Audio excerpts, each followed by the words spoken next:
Olá, tudo bom com vocês? Eu espero que todos estejam bem. Vamos dar continuidade ao livro A Coragem da Verdade, da aula do dia 22 de fevereiro de 1984. Vamos dar continuidade a essa aula, né? Que agora vamos para a segunda hora dessa aula, dada por Foucault. É importante, para assistir esse vídeo, né, que você veja a aula anterior, a primeira hora, né? Tá aqui no meu canal, na playlist do livro A Coragem da Verdade, para você compreender bem do que se trata, né? Na aula anterior, foi iniciado um jogo parresiástico, né? Onde dois chefes militares, eles foram chamados para emitir opinião sobre um mestre de armas, né? Porque havia, assim, um interesse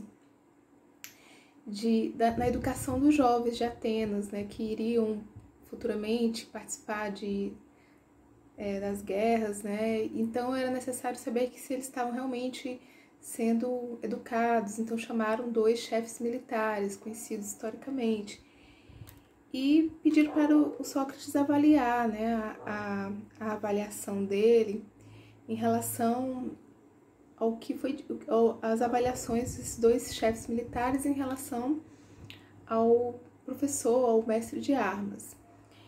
E Sócrates,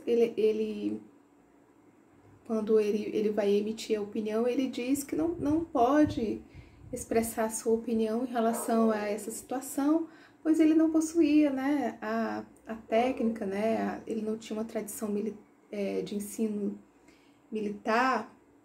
Quem poderia fazer isso é quem tivesse passado por todo um ensino, né, em relação ao ensino-aprendizado, né, em relação a manejar, né, as armas, no caso, né, e Sócrates não poderia, assim, emitir sua opinião. Mas, como eu falei na aula passada, o Sócrates, ele estava naquele momento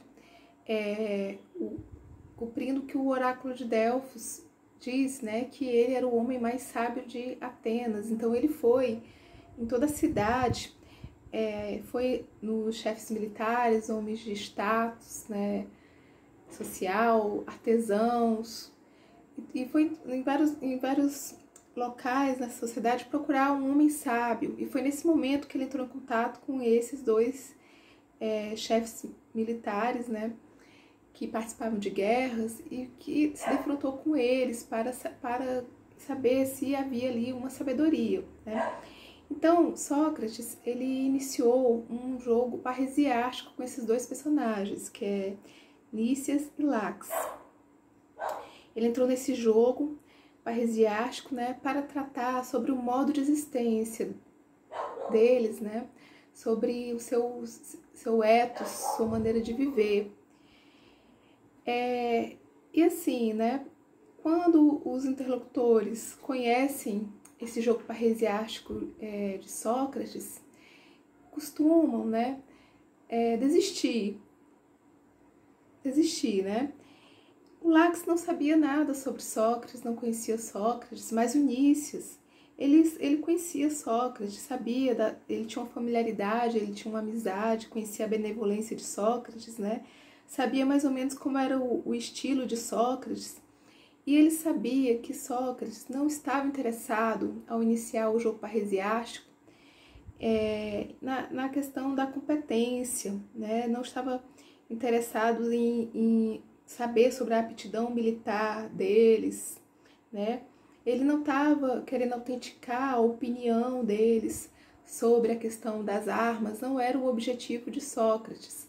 Quando iniciou a sua fala, isso não interessava a Sócrates ao conversar com eles.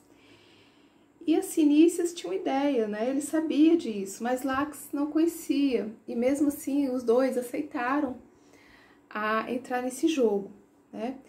E esse jogo consiste em aceitar responder as perguntas de Sócrates, né? E nessas perguntas, um falará francamente,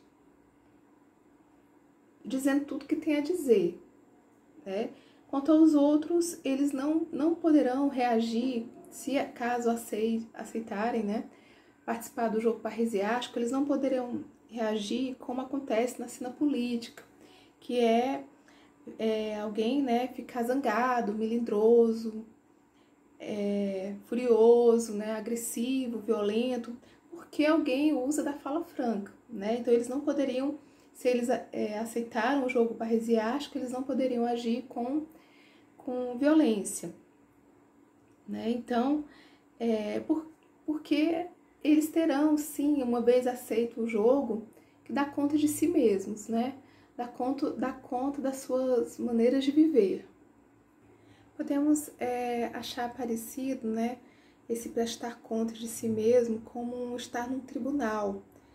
Mas, na verdade, não se trata disso, né? É algo bem diferente. Se trata mesmo de um cuidado de si. Não se trata, né, de interrogar a anterioridade, a cadeia de tradição, né, a competência técnica, a obra que fez em relação à tradição militar. Sócrates não está interessado nisso, né? Prestar contas de si mesmo significa a relação que o sujeito tem com a razão, com o logos. É a maneira como o sujeito vive, né? O que ele fez da vida, como vive, o estilo de vida, a maneira de viver, o que ele deu da vida, né? O que foi bom e o que foi ruim, né, na sua vida. O que é ouro e o que não é. É como se tivesse assim, uma lapidação, né? Uma pedra de toque. É uma relação, um pensar como uma lapidação. Só que essa lapidação, ela é constante, né? É toda a vida, é uma vida pensada. É uma rememoração, uma prova de vida, um exame sobre si mesmo. E é muito diferente do que acontece em relação à técnica, né? Que você adquire uma vez na vida, um aprendizado, e você pode utilizar por toda a vida depois que se aprendeu, né? Não se trata disso, né? Não se trata de uma conformação com uma organização da vida.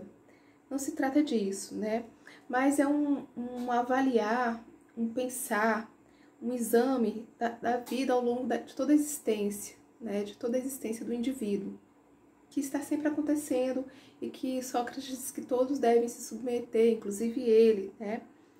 Então, é um discurso que Sócrates leva, né, através de um pensar sobre si, através de um pensar sobre a maneira de se viver, né, que encarrega os homens do cuidado para que tenham consigo mesmo. Né? Um cuidado fundamental consigo mesmo. Não se trata de competência, de técnica, mas com um modo de existência. A parresia socrática trata-se de uma ética. E Laxinices, nesse momento, eles são interrogados se são capazes de dar conta de si mesmos, da sua maneira de viver. Então Sócrates pergunta a eles, né, se eles sabem o que é coragem e se eles são efetivamente corajosos, né, em suas formas de viver. Então ele tem que dar conta do logos, né, do seu comportamento, de sua maneira de viver, da sua razão, né, a forma como vive, né. E aí Lax percebe que não é capaz de dar conta de si mesmo, do seu comportamento, da sua relação com o que ele acha que é coragem. E então ele fracassa. E o mesmo acontece com Nícias, né? Ele também não consegue, no momento que ele é posto à prova, dar conta da questão da coragem, né, em si mesmo. E eles percebem que não tem essa competência. Não sabem, né? Não sabem a verdadeira natureza da coragem. Então eles percebem que eles, apesar de serem homens de Estado, né, que se colocam como eminentes, corajosos, eles se esquivam, né, a sua coragem de dar conta de si mesmos, né. Então Lax diz, a Lisímaco, né, que foi o rapaz que chamou eles para falar sobre esse teste de avaliação em relação ao mestre de armas, né, que ele diz que ele não é capaz de dar conta de si mesmo, sobre essa questão da definição da coragem, nem ele, nem o Nícias, né. E o conselho que ele dá é que ele entregue a educação dos seus filhos a Sócrates, né, pois eles não perceberam que ao pensar sobre a própria vida deles, que não foram capazes de dar conta de si mesmos, de ter uma vida pensada. E assim também não poderiam dar conta dos outros. Então, eles resolvem voltar-se para o mestre-escola, né? Pois, mesmo sendo já velhos, percebem que precisam recomeçar a aprender a pensar sobre si mesmos. Mas esse mestre não se trata de um mestre a qual se deva pagar, né? Como é o caso de Estesilau, que era o mestre, que era o professor de armas, o mestre de armas. Não se trata desse tipo de mestre.